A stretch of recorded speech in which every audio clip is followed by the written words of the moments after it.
এটি শত বছরের এক প্রাচীন রহস্যময় জমিদার বাড়ি, যে জমিদার বাড়ির ইতিহাসের পাতায় লেখা আছে এক হারিম করা গল্প।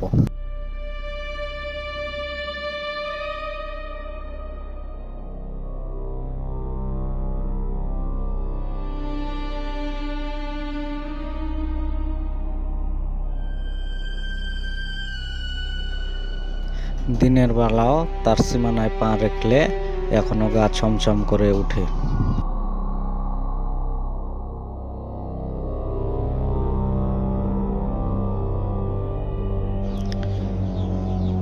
এটা বলছি চাঁপাইনবাবগঞ্জ জেলা নাচোল উপজেলার কলিহার গ্রাম থেকে।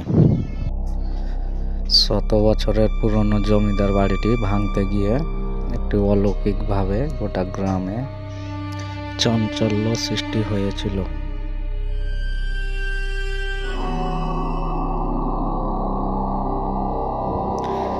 জানা যায় এই রাজপ্রাসাদে বাস করতেন এক বৈদ্যনাথ বর্মন নামে জমিদার। জানা যায় দেশ ভাগের সময় অন্য একজনের কাছে তার বাড়িটি বিক্রি করে তার পরিবার নিয়ে সে ভারতে চলে যান।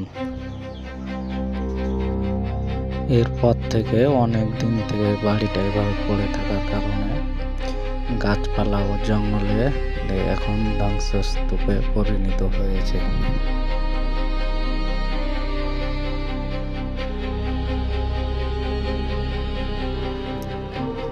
জানা যায় এই বাড়িটার মালিক রাজশাহীতে থাকেন, তিনি আবারও আর একজনের কাছে এই বাড়িটি বিক্রি করে দিয়েছেন। এই বাড়িটার এখন যে মেন মালিক, তিনি এই বাড়িটা ভাঙার জন্য আধুনিক যন্ত্রপাতি এবং ড্রেজার মেশিন নিয়ে আসেন ভাঙার জন্য। তখনই অলৌকিকভাবে চারিদিককার বাতাস যেন এখানে ভারী হয়ে যায়।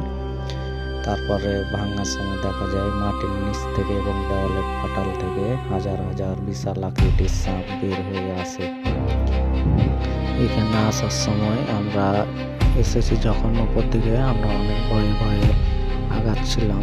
মনে হচ্ছিল আমাদের ভিতরে একটি ভয় কাজ করছিল। জায়গাটির কথা আগে আমরা শুনেছিলাম, তখন থেকে মনে হচ্ছিল অনেক ভয় কাজ করছে আমাদের মধ্যে। তারপরও আমরা লোকের সাহস নিয়ে এগিয়ে গেছিলাম।